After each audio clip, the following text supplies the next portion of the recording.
ગુજરાત માધ્યમિક અને ઉચ્ચતર માધ્યમિક શિક્ષણ બોર્ડની પરીક્ષા નજીક આવી રહી છે ત્યારે સુરત જિલ્લા શિક્ષણ વિભાગે પરીક્ષાની પારદર્શિતા જાળવવા માટે કમર કસી છે। ડીઈઓ ભગીરથસિંહ ગઢવીએ જણાવ્યું કે સુરતની અંદર ધોરણ 10માં 91,000 કરતાં વધુ વિદ્યાર્થીઓ પરીક્ષા આપશે। સાથે જ ધોરણ 12માં સામાન્ય પ્રવાહમાં 45,000થી વધુ, વિજ્ઞાન પ્રવાહમાં 17,000 કરતાં વધુ વિદ્યાર્થીઓ પરીક્ષા આપશે। કુલ મળીને 1,61,000થી વધુ વિદ્યાર્થીઓ પરીક્ષા આપશે। 5,653 જેટલા વર્ગખંડોમાં સમગ્ર સીસીટીવી હેઠળ વિદ્યાર્થીઓની પરીક્ષાનું આયોજન છે। સીસીટીવીના મોનિટરિંગ માટે 7 ટીમો પણ બનાવવામાં આવી છે। વિદ્યાર્થીઓને પરીક્ષા આપવા જવામાં મુશ્કેલી ન પડે તે માટે ટ્રાવેલિંગ માટે સિટી વિસ્તારમાં સિટી બસો, ગ્રામ્ય વિસ્તારોમાંથી જીએસઆરટીસી અને ટ્રાઇબલ વિસ્તારમાં બિરસા મુંડા એક્સપ્રેસ બસનો પણ ખાસ સુવિધા વિદ્યાર્થીઓ માટે ઊભી કરવામાં આવી છે। સુરત અને આસપાસના ટ્રાઇબલ વિસ્તારોના મુસાફરો અને વિદ્યાર્થીઓ માટે રાહતના સમાચાર છે। સરકાર દ્વારા આ વિસ્તારોમાં પરિવહન સુવિધા વધારવા માટે બિરસા મુંડા એક્સપ્રેસ બસ સેવાની શરૂઆત કરવામાં આવી છે। કુલ 14 જેટલી નવી બસો ખાસ કરીને ટ્રાઇબલ એરિયામાં દોડાવવામાં આવશે। આ બસોને કારણે અંતરિયાળ વિસ્તારના લોકો માટે અવરજવર સરળ બનશે। ગુજરાત માધ્યમિક અને ઉચ્ચતર માધ્યમિક શિક્ષણ બોર્ડ ગાંધીનગર દ્વારા યોજાતી જાહેર પરીક્ષા 26 ફેબ્રુઆરી 2026થી યોજાનાર છે। આ પરીક્ષાઓ માટે સુરત જિલ્લા વહીવટી તંત્ર સંપૂર્ણ સજ્જ છે। માન્ય કલેક્ટર સાહેબ આ સમિતિના પરીક્ષા સમિતિના અધ્યક્ષ છે। જિલ્લા પરીક્ષા સમિતિના તેમના અધ્યક્ષતામાં 2 ફેબ્રુઆરીના રોજ મીટિંગ થઈ ચૂકી છે। તમામ વિભાગો તે સમયે હાજર હતા। તમામ વિભાગોને પણ તમામ પ્રકારની સૂચનાઓ આપવામાં આવી છે।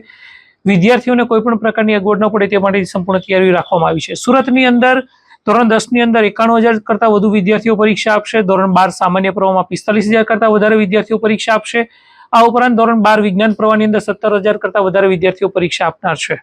કુલ મળી 1,61,000 કરતાં વધારે વિદ્યાર્થીઓ પરીક્ષા આપશે। ગુજકેટ અને ધોરણ 12 વિજ્ઞાન પ્રવાહ પ્રાયોગિકની પરીક્ષાનો પણ સમાવેશ કરીએ તો 2,23,000 કરતાં વધુ વિદ્યાર્થીઓ આ પરીક્ષા આપનાર છે। આ વિદ્યાર્થીઓ માટે સીસીટીવીની સંપૂર્ણ છે। 5,653 જેટલા વર્ગખંડો અને તમામ વર્ગખંડો સીસીટીવીથી સજ્જ છે। આ સીસીટીવીનું મોનિટરિંગ માટે 7 ટીમો બનાવવામાં આવી છે। એ તમામ વર્ગખંડોનું મોનિટરિંગ કરશે। આ ઉપરાંત પરીક્ષા પૂર્ણ થયા બાદ તમામ વર્ગખંડોની સીડીનું નિરીક્ષણ કરવામાં આવશે અને જો કોઈ પણ ક્ષતિ હશે તો તે વિરુદ્ધની કાર્યવાહી કરવામાં આવશે। આ ઉપરાંત વિદ્યાર્થીઓને આવવા જવામાં તકલીફ ન પડે તે માટે સિટી વિસ્તારમાં સિટી બસ દ્વારા, આ ઉપરાંત ગ્રામ્ય વિસ્તારમાં જીએસઆરટીસી અને બિરસા મુંડા એક્સપ્રેસ એટલે કે ટ્રાઇબલ ડિપાર્ટમેન્ટ દ્વારા 14 જેટલી બસો બિરસા મુંડા એક્સપ્રેસની શરૂ કરવામાં આવી છે, જે વિદ્યાર્થીઓને લાવવા લઈ જવાની વ્યવસ્થા કરશે। આરોગ્ય વિભાગની ટીમ પણ સજ્જ છે। કોઈ પણ વિદ્યાર્થીઓને ઉનાળાનો સમય હશે, ગરમીની સિઝન હશે તો એ સમય દરમિયાન કોઈ પણ વિદ્યાર્થીઓને કોઈ તકલીફ ન પડે તે માટેની પણ સંપૂર્ણ તૈયારીઓ થઈ ચૂકી છે। આ ઉપરાંત વિદ્યાર્થીઓ વર્ગખંડની અંદર બૂટ મોજા પહેરીને જશે તેવી પરીક્ષા સમિતિનો નિર્ણય છે કે દર વર્ષે વિદ્યાર્થીઓ સુરતની અંદર નિર્ણય કરવામાં આવે છે કે વિદ્યાર્થીઓ પરીક્ષામાં ખંડની અંદર બૂટ મોજા પહેરીને જાય તે માટેની વ્યવસ્થા છે।